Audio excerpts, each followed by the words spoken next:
E aí, gente? Tudo bom? Tudo bem com você? Tava passando ali, né? Escutei assim meio do canto assim, né? Uai, gente, será que o pastor esqueceu de tirar o pijama hoje? Como é que foi a semana de vocês? Tranquila? Eu vou explicar o que é isso aqui, tá bom? Durante toda essa série que a gente está falando sobre a questão dos heróis, né, os heróis da vida real, eu vim caracterizado geralmente de um herói que não é real. Super-Homem, Flash, sábado passado foi o Lanterna Verde. Hoje eu decidi vir caracterizado de um herói da vida real. E esse herói não é daqui, é claro, né, gente? Dá para perceber pela roupa do cara, né? Esse herói é o Oceano. Oceano, ele é um guineense, ele mora na região norte da África, no país chamado Guiné-Bissau. E lá ele é um herói da vida real, testemunhando para outras pessoas sobre o Jesus que ele conhece. Ele colocou em prática tudo isso que nós estamos falando aqui. Apesar de a capital de Guiné-Bissau, que é Bissau, ser uma cidade globalizada e as pessoas se vestirem mais ou menos como a gente, se você vai um pouco mais para o interior, você vê o povo vestindo como eu estou aqui, ó. Chega sábado de manhã, tá lá o tamborzinho, né?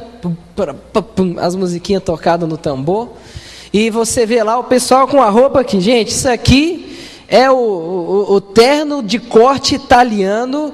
O terno mais top que tem é isso aqui. Isso aqui é aquele sapato chique pra caramba deles lá, é isso aqui. E o pessoal lá vai desse jeito, né? E é muito interessante como a gente vê outras culturas completamente diferentes da nossa, e os desafios que você tem para levar até essa cultura tão diferente de Jesus também, essas pessoas. Em Guiné-Bissau, boa parte da população nunca ouviu falar no nome de Jesus. E eu conheci algumas pessoas nessa situação lá. E hoje, às 19 horas, nós vamos ter o encerramento da nossa série no culto Território Jovem. E nós vamos estar falando sobre a missão transcultural. O que é isso? É você sair da sua cultura, da sua cosmovisão e levar o evangelho para uma outra cultura completamente diferente. Foi o que eu fiz, e a gente vai ver algumas coisas interessantes a respeito da missão transcultural.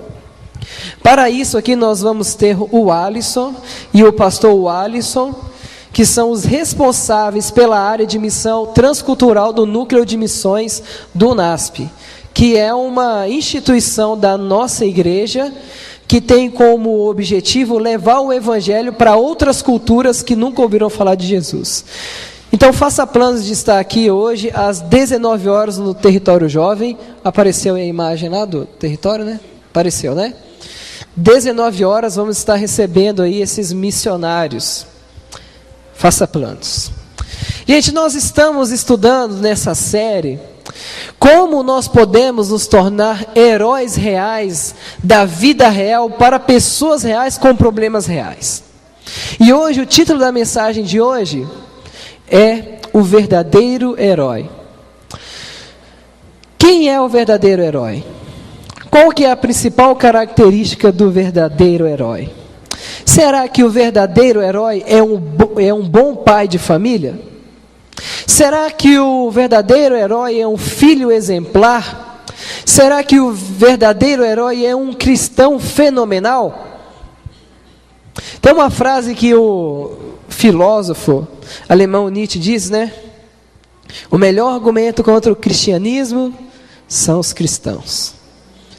Isso aí é a mais pura verdade. A falta de testemunho, de bons testemunhos da parte de cristãos, façam com que as pessoas não queiram conhecer o nosso Cristo. Meu irmão, a coisa está feia mesmo, viu? Eu até vi uma frase de para-choque de caminhão, um tempo atrás, que dizia o seguinte, em letras garrafais, assim, bem grande: Jesus, salva-me, e depois bem pequenininho assim, de seu povo. Meu irmão, a situação está feia.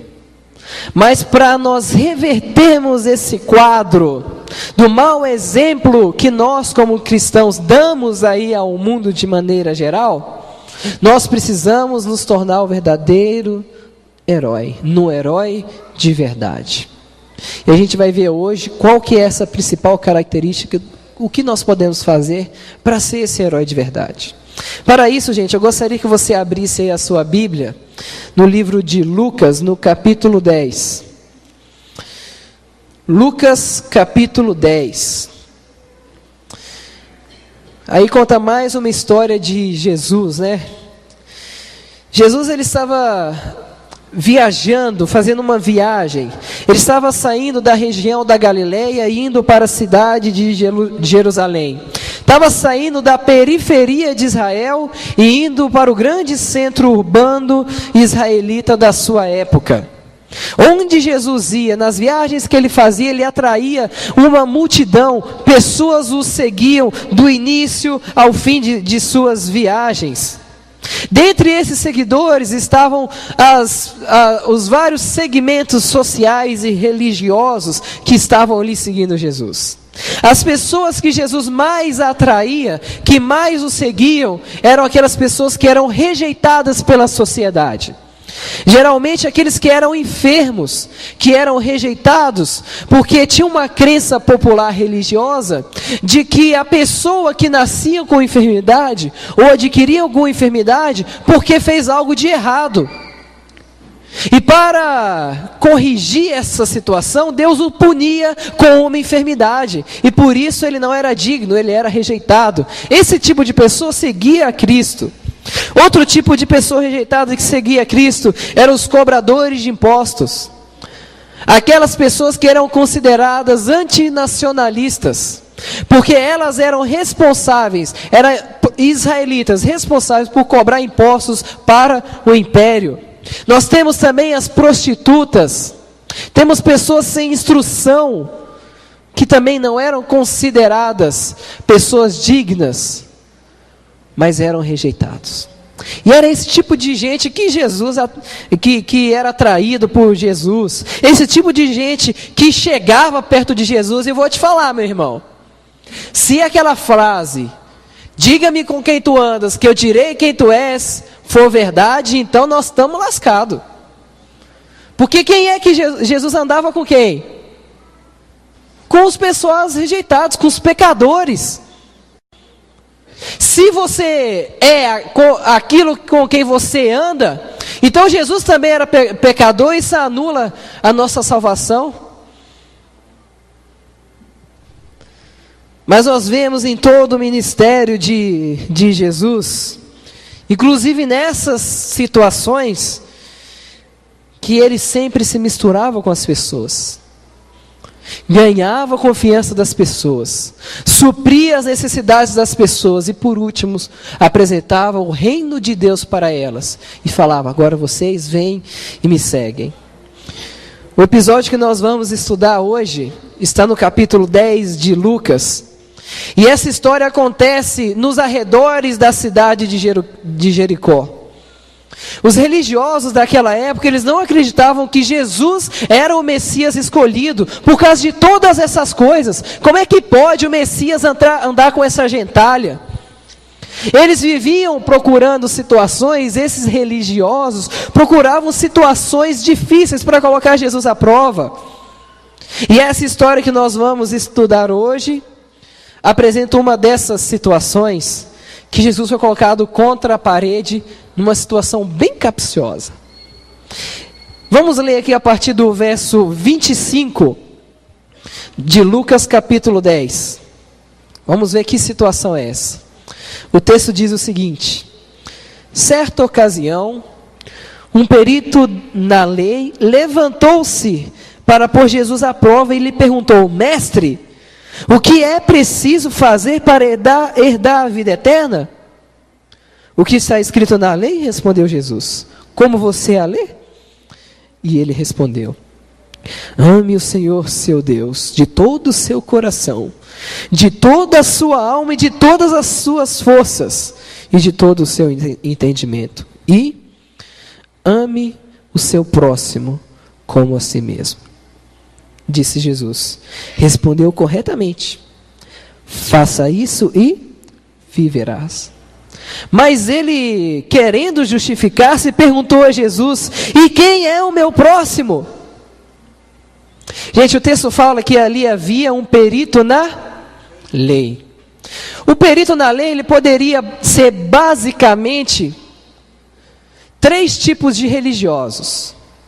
Poderia ter sido o perito da lei. O primeiro são os fariseus. Os fariseus, eles acreditavam que eles foram para o exílio, eles se tornaram escravos porque deixaram de cumprir corretamente a lei. Então eles prezavam muito pela guarda da lei, pela guarda dos mandamentos, de maneira que eles colocaram situações rígidas, por exemplo, na guarda do sábado.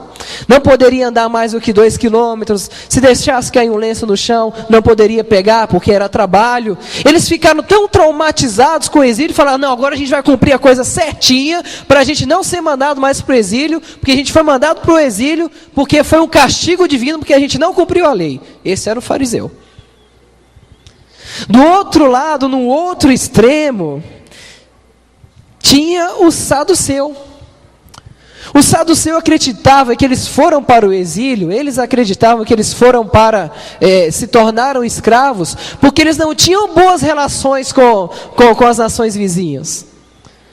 Eles se achavam os bambambam, os queridinhos de Deus, e que ninguém podia fazer nada. Está aí, veio lá e dominaram eles. Então eles procuravam ter boas relações sempre com o império. E também havia, entre esses peritos da lei, havia no meio deles os escribas. Os escribas, eles eram responsáveis por 2 coisas. Primeiro, copiar o texto bíblico. Então eles copiavam o texto bíblico e eles liam e conheciam muito do texto. E pelo fato deles conhecerem muito do texto, eles ensinavam ao povo. Eles eram os responsáveis por ensinar o que o texto bíblico dizia. Então, muito provavelmente, esse período da lei deveria ser um escriba ou um fariseu, dentro dessa realidade. E entre eles, esses religiosos, tinham 2 discussões que eram as principais. A primeira, eles discutiam a respeito da lei. Qual que é a lei mais importante? E a segundo maior ponto de discussão entre eles era a respeito da salvação. O que eu tenho que fazer para ser salvo? Pensando nesse contexto histórico, nós entendemos por que esse perito da lei chegou para perguntar a Jesus: o que eu devo fazer para alcançar a vida eterna? Por que ele perguntou isso? Porque era um incógnito que havia na cabeça dele e da sociedade também. Qual que é a lei mais importante? O que eu tenho que fazer para ser salvo? O que eu tenho que fazer para herdar a vida eterna? E esse pensamento já demonstra na realidade que eles tinham um pensamento errado a respeito de Deus. Porque eu tenho que fazer algo para Deus e Deus me dá em troca a salvação. É como se fosse um tipo de barganha. Essa era a visão que ele tinha de Deus. E é essa a pergunta que ele faz. E Jesus diz para ele: peraí, você não é um estudante aí da lei? Você não é o perito na lei? O que a lei diz? O que a Bíblia diz? A Bíblia que você tem diz? Isso foi mamão com açúcar para o perito na lei. Conhecia tudo. Ele citou 2 textos bíblicos. O primeiro era bem conhecido dos judeus, que fazia parte de uma recitação diária que eles faziam, que se chamava Shema. E esse texto se encontra em Deuteronômio capítulo 6, verso 5, que diz: ame ao Senhor, o seu Deus, de todo o seu coração, de toda a sua alma e de todas as suas forças. Esse amor aqui, que está falando aqui de amar a Deus, é um amor no sentido de dedicação total. É uma dedicação total da sua vida, do ser. E o outro texto que ele citou é Levítico 19, verso 18, que diz o seguinte: não procurem vingança, nem guardem rancor contra alguém do seu povo, mas ame cada um o seu próximo como a si mesmo. Eu sou o Senhor. Enquanto o primeiro texto que ele citou, que o que ele precisava fazer para ganhar a vida eterna, era amar a Deus com todas as suas forças, com todo o seu ser. Em segundo plano, ele devia amar o seu próximo. E o próximo que o texto cita é o seu próximo compatriota. E Jesus disse: respondeu bem, faça isso e viverá. O verbo faça está no gerúndio, que dá a ideia de continuidade. Continue fazendo isso. Jesus não acusou o homem, ele não acusou o perito na lei de não estar cumprido aquilo. Ele só falou assim: continua fazendo isso, amigo, que aí você vai alcançar a vida eterna. Jesus, ele deixa agora esse perito na lei com uma incógnita ainda maior. Deixa ele com um nó na cabeça maior que o anterior, porque ele olha em sua volta e olha: peraí, será que essa prostituta aqui é o meu próximo? Essa minha compatriota que é prostituta é o meu próximo? Será que esse enfermo israelita é o meu próximo? Será que o cobrador de imposto é o meu próximo? Será que essa gentalha que não tem educação é o meu próximo? Essa era a grande pergunta que estava na cabeça dele. Então, para responder essa grande dúvida do perito da lei, Jesus, ele começa a contar uma história verídica, cujos os envolvidos estavam presentes ali no meio da multidão. E essa história a gente vê aqui do verso 25 até o verso 37. Nessa história, Jesus conta que havia um homem que estava indo da cidade de Jerusalém para Jericó. A cidade de Jerusalém e Jericó, as duas cidades têm uma distância de 25 quilômetros, o trecho mais curto. Mas ele tem dois caminhos. O primeiro, que é o mais curto, ele é cheio de curvas, tem pedregulhos muito grandes e era presa fácil para os ladrões.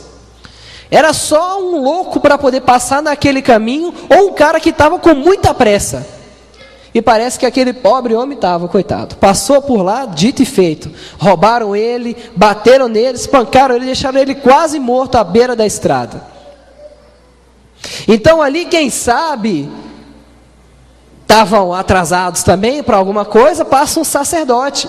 Só que o sacerdote olhou assim: ixi, cara, tem que fazer as coisas lá no templo e não sei o que, tem que acender a luz, tem que trocar o pão, tem que ir lá, vai começar o culto lá, começa 9 horas, tem que estar lá cedinho, não posso parar para ajudar esse cara não. Cascou o beco. Passou ali também naquela estrada um levita, que também era um homem. A tribo de Levi foi uma tribo que foi separada especificamente para cuidar das coisas de Deus. Então o levita também passou: poxa, tem que cuidar das coisas e tal, só que não posso parar. E foi embora. E passou ali a gentalha, gente. Passou ali um samaritano. E o samaritano parou, ajudou, muito mais do que aquele homem imaginava que poderia ser ajudado. Aqueles homens passaram ali casualmente, eles estavam com muita pressa. Mas dos três, quem ajudou foi quem? A gentalha. Foi o samaritano que ajudou o cara. Ficou com a incógnita ainda maior aquele perito na lei: como é que pode? Sobre essa história, a escritora norte-americana chamada Ellen White, ela diz no livro Desejado de Todas as Nações, no início do capítulo, quando ela começa a contar essa história, olha só as primeiras palavras dela, página 497. Na história do bom samaritano, ilustra Cristo, a natureza da verdadeira religião. Mostra que consiste não em sistemas, credos ou ritos, mas no cumprimento de atos de amor, no proporcionar aos outros o maior bem, na genuína bondade. O sacerdote e o levita foram duas pessoas extremamente religiosas, que passaram ali naquele dia, mas que não viveram o verdadeiro sentido da religião. Quem sabe, você pode aí ser um pastor respeitado. Quem sabe você pode ser um ancião amado, um pregador exemplar, um cantor que é fenomenal, um cristão fora de série, que faz tudo certinho, não falta nenhum culto, estuda a sua Bíblia, lê a lição, tudo, faz tudo. Quem sabe você seja essa pessoa, mas se você não amar, meu irmão, não vai adiantar de nada. De nada adianta. Porque o verdadeiro sentido da religião, de você estar aqui nessa manhã, não é simplesmente um ritual, mas é demonstrar atos de amor, primeiramente para com Deus e depois para com o nosso próximo.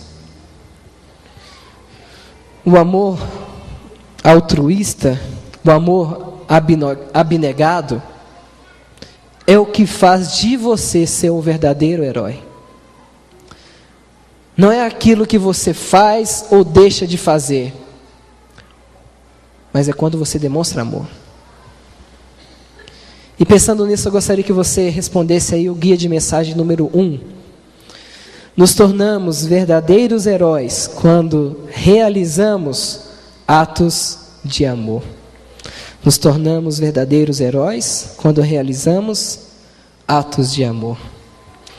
C.S. Lewis, um grande pensador que influenciou o mundo da teologia no século XX e continua influenciando os nossos dias também, ele falou algo interessante no seu livro Cristianismo Puro e Simples.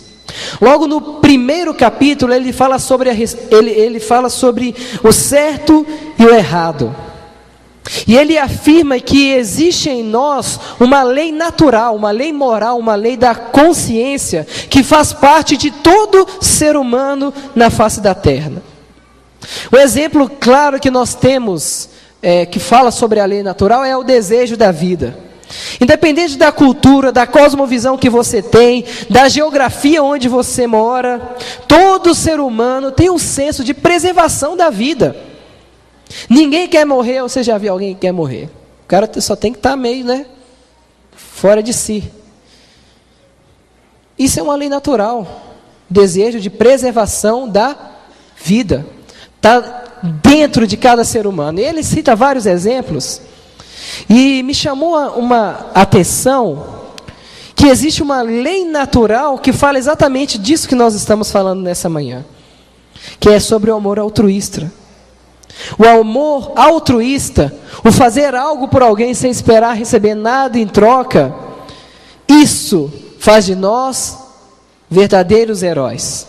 E isso está dentro de você. Mas como Paulo diz, pois o que faço não é bem o que desejo, mas o mal que não quero fazer, esse eu continuo fazendo. Gente. O pecado muitas vezes, na maioria das vezes, ele não nos permite que façamos aquilo que nós fomos criados para fazer. Cada vez que eu não amo desinteressadamente, o pecado vence no meu coração, na minha vida. Para nos tornarmos verdadeiros heróis, a gente precisa vencer o mal com o bem, como diz o conselho bíblico: vençam o mal com o bem. E nós vamos vencer esse mal com o bem quando nós praticarmos esse amor que é altruísta. Aí nós vamos vencer o mal. Aí a gente vence o mal. A melhor maneira de demonstrar isso, quem sabe, é através das crianças, A inocência de uma criança ilustra muito bem isso. E olha, eu não sou pai, mas quero dar um conselho para os pais aqui. Que joias preciosas vocês têm na mão de vocês. Não deixe que o seu filho cresça e perca esse amor altruísta. Não deixa. Mas siga o conselho bíblico que nos diz para que que os pais devem educar os seus filhos no caminho de Deus, para que quando eles forem velhos, eles não se esqueçam e não se desviem do caminho de Deus. C.S. Lewis, ele diz no seu livro Cristianismo Puro e Simples, ele diz o seguinte: Deus ele só pode mostrar-se como realmente é a homens reais. E isso significa não apenas a homens que sejam individualmente bons, mas a homens reunidos num só corpo, que se amem uns aos outros, que se ajudem uns aos outros e mostrem Deus uns aos outros. Pensando nisso, preencha aí o guia de mensagem número 2. Toda a vida do cristão deve ser de altruísmo. Toda a vida do cristão deve ser de altruísmo, para que, ao serem feitos pedidos de auxílios, eles possam responder prontamente. Gente, a lei de Deus se resume em 2: amar a Deus sobre todas as coisas e ao próximo como a ti mesmo. Foi a resposta do perito da lei, não foi? Se a gente for resumir a lei de Deus numa palavra, qual seria? Amor é o resumo da lei de Deus. Se eu amo o meu próximo, eu amo a Deus. E se eu amo a Deus, eu amo o meu próximo. É uma via de mão dupla.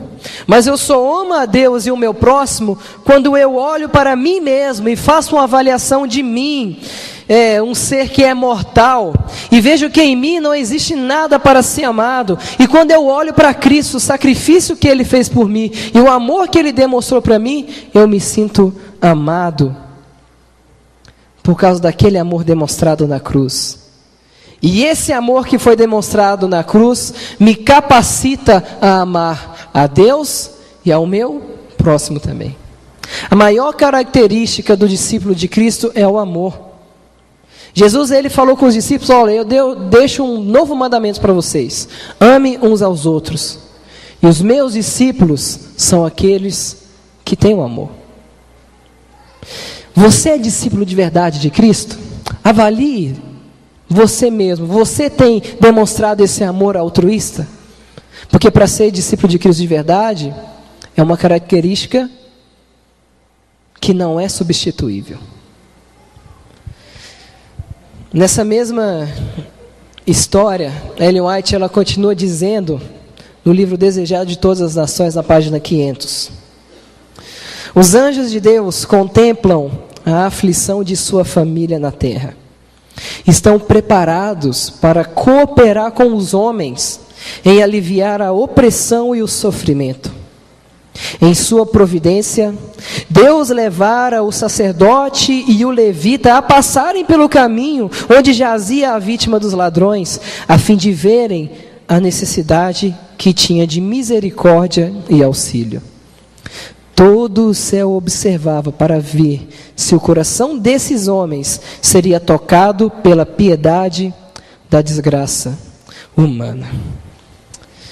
Gente, Deus ele escolheu você para cumprir a missão de amar. Os anjos queriam fazer isso, mas Deus ele escolheu você, Ele te deu a oportunidade de transformar vidas através desse amor altruísta. Foi você e mais ninguém. Quando nós nos colocamos nas mãos de Deus, Ele nos transforma no verdadeiro herói que nós precisamos ser para o mundo. Foi Deus que cruzou o caminho daquele sacerdote e do levita, 2 homens que eram extremamente religiosos, mas que naquele dia não viveram a verdadeira religião.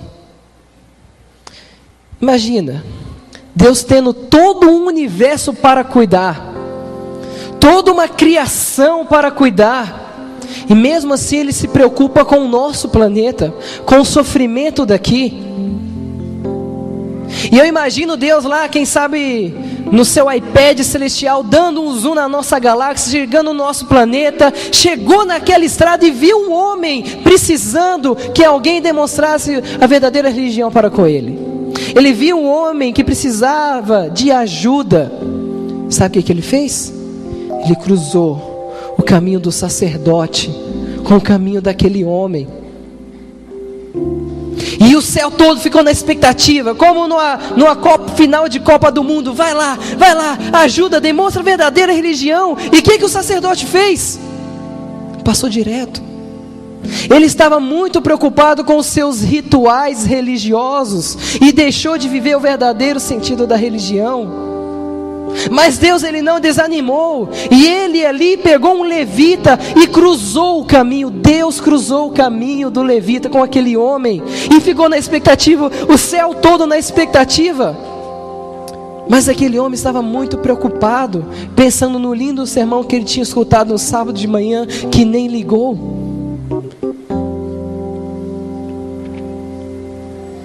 Aquele levita não viveu também o verdadeiro sentido da religião. E aí entra aquela coisa: se o povo de Deus não fala, meu irmão, as pedras vão falar. Um samaritano passou ali. Não era um homem religioso, era considerado um pagão, mas ele viveu o verdadeiro sentido da religião. Jesus, ele não estava querendo ensinar que agora você deveria se tornar um pagão, mas ele queria mostrar que onde nós colocamos as nossas forças, nem sempre é no lugar certo.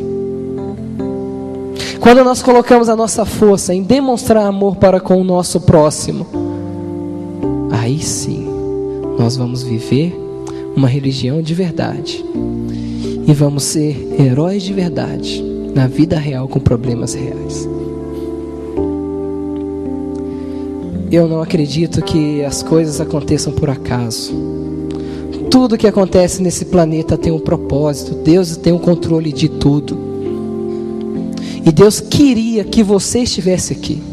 Mesmo que você faz parte dessa comunidade, é membro dessa comunidade e vem aqui todo sábado, Deus queria que você estivesse aqui hoje. Sabe por quê? Porque hoje Deus está cruzando o seu caminho. Deus está cruzando o seu caminho hoje com aquela pessoa que precisa que o amor seja demonstrado para com ele. A pergunta que eu tenho para fazer para você: o que você vai fazer? Qual vai ser a sua resposta? Ah, Senhor, não vai dar porque eu não tenho dinheiro, Senhor. Como é que eu vou ajudar o povo lá na África? Eu não tenho dinheiro.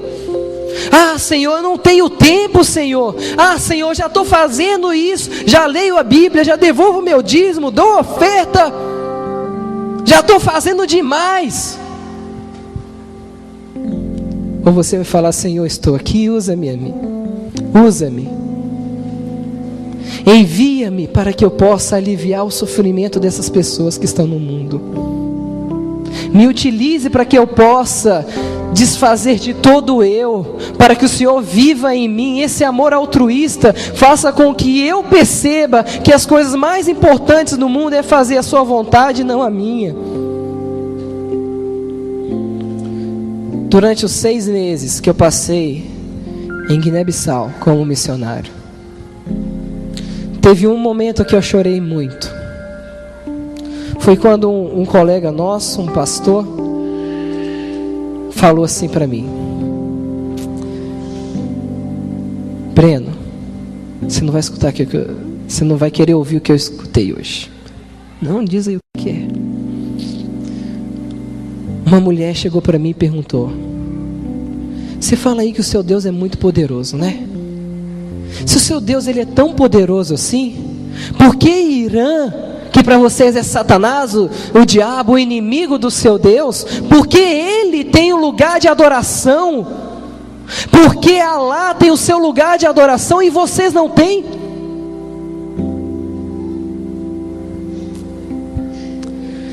Naquele momento eu chorei.